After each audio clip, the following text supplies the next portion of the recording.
Hey everyone, Golden Ninja 3000 here again. Today I have another LEGO Marvel comparison for you guys.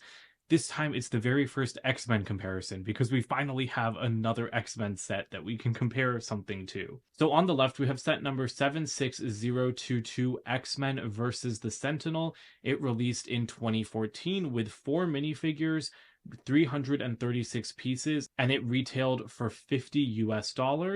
And then on the left, we have 2024's 76281 X-Men X-Jet from the X-Men 97 show on Disney Plus that will be coming out next year. And it also has 4 minifigures, 359 pieces, and retails for $85.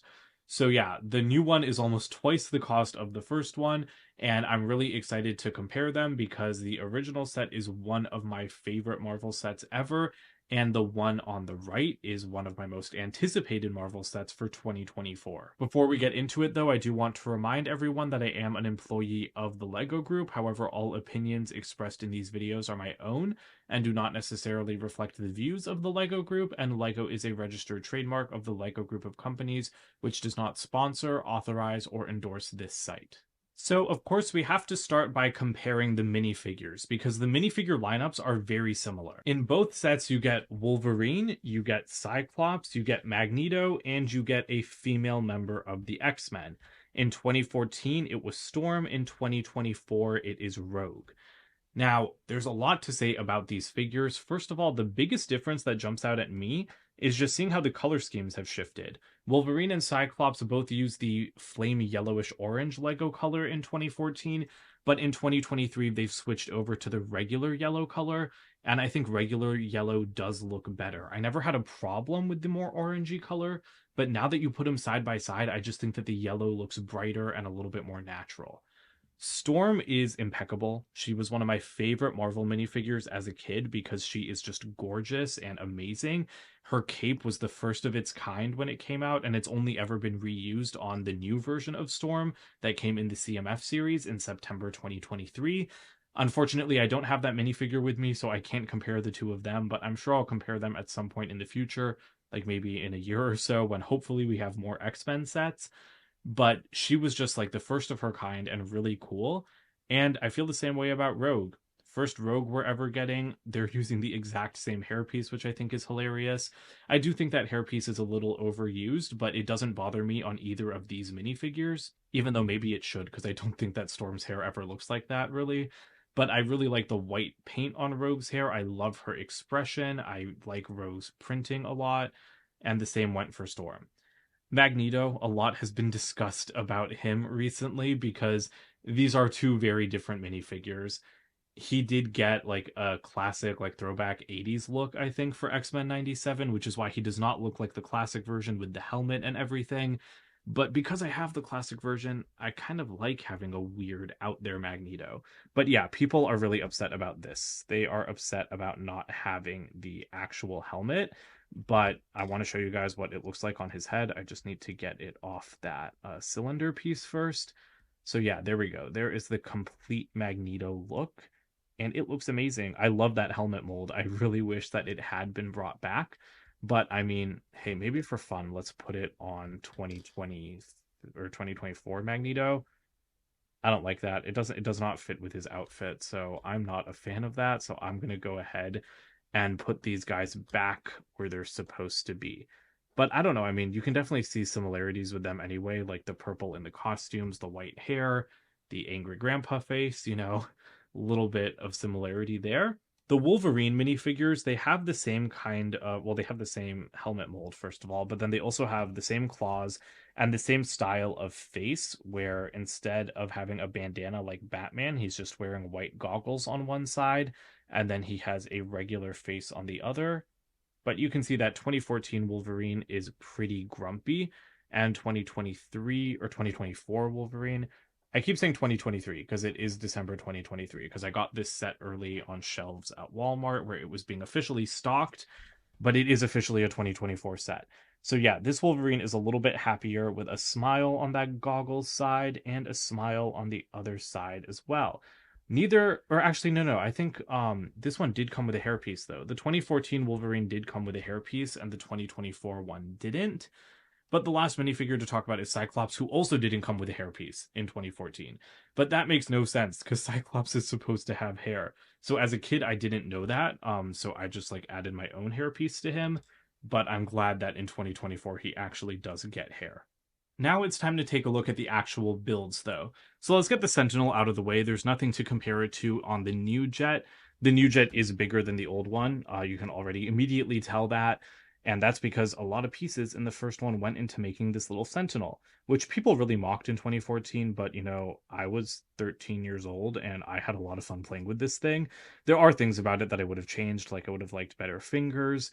And we do have a new Sentinel face print that came with Wolverine in the CMF series, but again, don't have it with me here. It did have these folding flick fire missiles, which I thought were pretty cool, and it was pretty articulated, It's just like a little basic, like 2014 style mech, and it was a lot of fun. I especially liked how this missile piece was used as like a blast instead of like the missile, which I think that this is one of the only times it's actually been used as anything other than a missile, so I thought that that was pretty cool. But yeah, let's get that thing out of the way and let's take a look at the jets themselves. So as I said, you can immediately tell that the 2024 jet is bigger. I have them lined up roughly like nose to nose up here. And yeah, this one, it's just shaped so much better. I'm sorry, I love the 2014 set, but the 2024 one, just look at that cockpit, look at like the nose of the jet. I mean, heck, flip it over and look at the bottom. I mean, okay, that is the one problem with the 2024 set. When you flip it over, the extra stored like stud shooter shots like to fall out. But I mean, this one, it's just plain. This one, on the other hand, has tile shooters, adjustable light. It has like landing skids. And even like these little flaps by the tails, they are not stud shooters, they're missile shooters up there. Whereas these ones, the tail flaps are just kind of there, and they don't even prop up the thing when it's landing. It just kind of folds out of the way. So 2014 has a leg up in terms of detail. 2024 has a leg up in terms of detail. It is also heavier, which makes sense because it's bigger. But both of these things are really light for their size because they don't have a lot of pieces, as you can tell from the piece counts that I mentioned when we first started this comparison. That's because they use a lot of large pieces and they're also very hollow. What I'm most looking forward to comparing are the interiors on these things. But before we can do that, we do need to zero in on some of the finer details. So the cockpit on the 2014 version has this transparent brown windscreen with a great sticker that really lines up with the actual bricks, and then it does have an X-Men logo on the top. No stickers on the 2024 cockpit, and again, I like the front of this one a little bit more.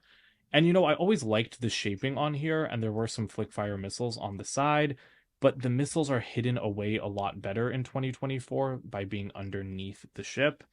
And I'm going to go ahead and put that piece back into its storage.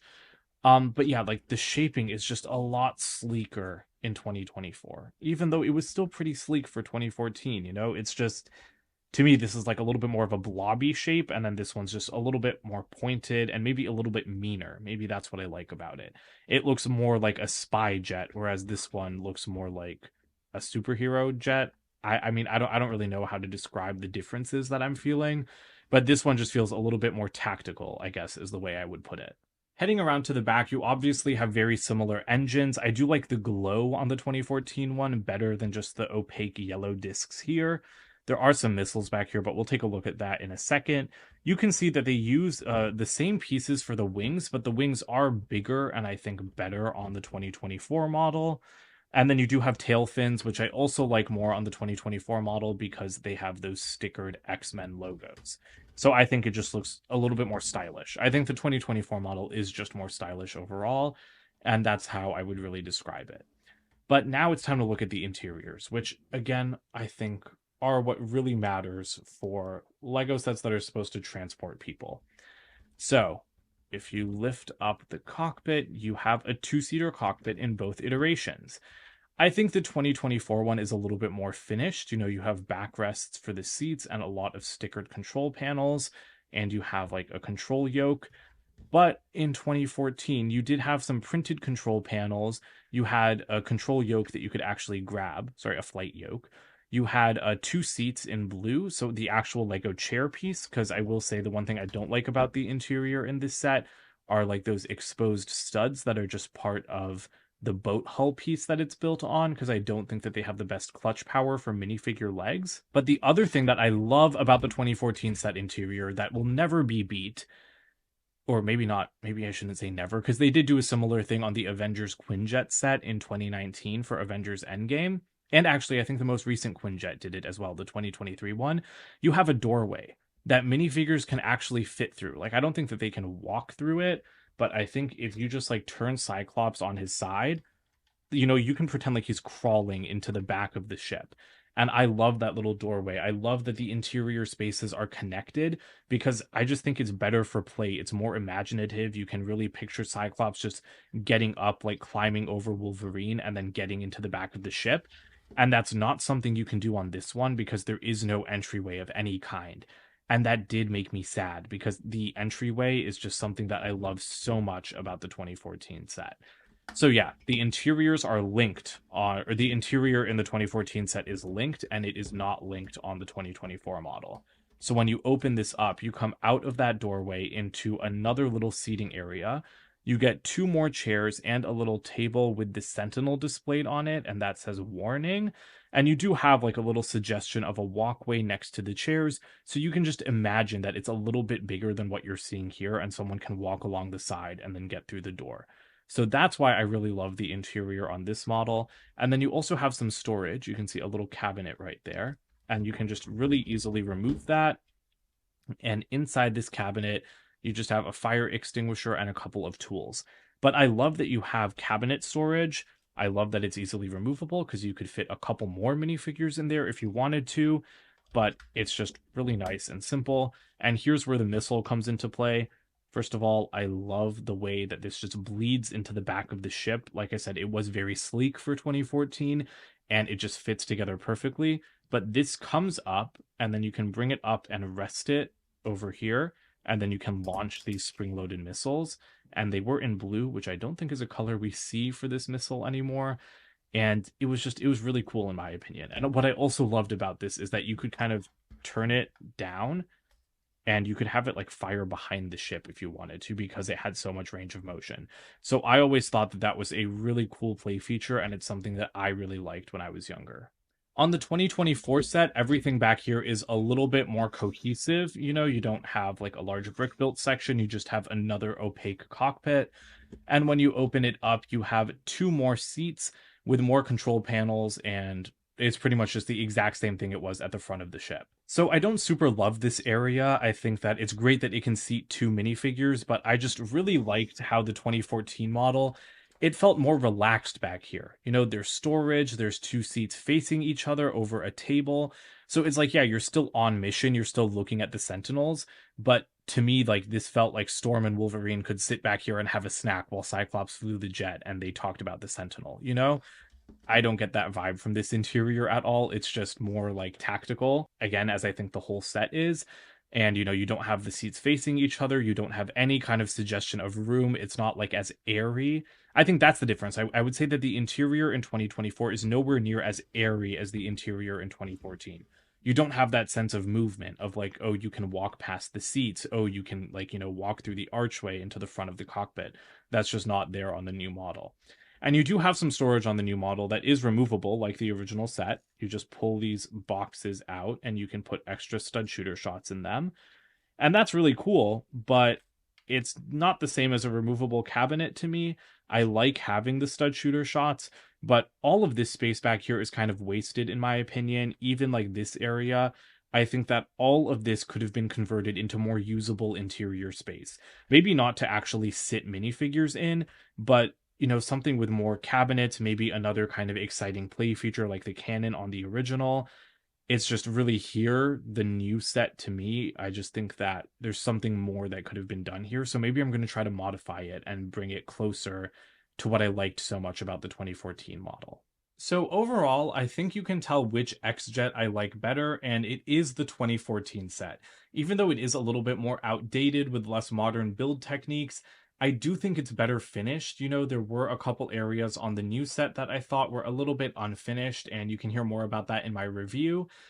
And I also just think that there was better use of space on the 2014 one when it came to the interior. I think the minifigures for both sets are very comparable because it's 4 exclusive minifigures, although Wolverine is barely exclusive in 2024 because those prints are reused from a CMF series. So honestly, that's kind of just another knock down on the new one. But let's forget that. It's 4 new X-Men minifigures for both of the sets. But yeah, interior space was better in 2014, even though the 2024 model is bigger. I do think 2024 looks better on the outside, but I mean, I'm an interior person and I just really, really love the interior on the original set. I also think that you got much greater value for your money in 2014. I know that inflation is a thing, so like let's say that the new set would cost at least $60 in today's money. That's great, but the new set is $85, and also I don't even know if that's the right inflation, so don't quote me on that. I'm just saying, like let's even say for inflation's sake that the original set would cost 70 nowadays. You still got more value for your money because there was more interior space in 2014. Even though they both fit 4 minifigures, being able to take out the cabinet and fit more minifigures is something that you can't do on the new one. So I think it's undeniable that there's more interior space in 2014, and you also got the Sentinel. So even though the new jet in 2024 is a little bit bigger, it has less space and it doesn't have an enemy to fight and is much more expensive. That's why I think 2014 is just still my personal favorite. I think the new set is really cool, but it can't compete personally in terms of value for money and interior detail, even though it wins on the exterior. And I kind of think it wins on the minifigures because I really like Rogue. I like Cyclops because the original Cyclops I didn't really care about. So for me, Storm is not really better than Rogue and the new Magneto and the new Cyclops. I mean, original Magneto was cool too. I don't know. It's really hard to compare the minifigures, but I do like the minifigures in 2024 just a little bit more. But I'm just really happy that we finally have more X-Men sets. I'm so happy I was able to do this comparison because we got a second X-Jet. And I have my fingers crossed that we're going to see more X-Men sets in the next few years now that X-Men is coming back to the MCU. So let me know which set is you guys' favorite in the comments below. Don't forget to like and subscribe as well, and check out my website, goldenninja3000.com, and I will see you guys with more videos soon. Bye for now.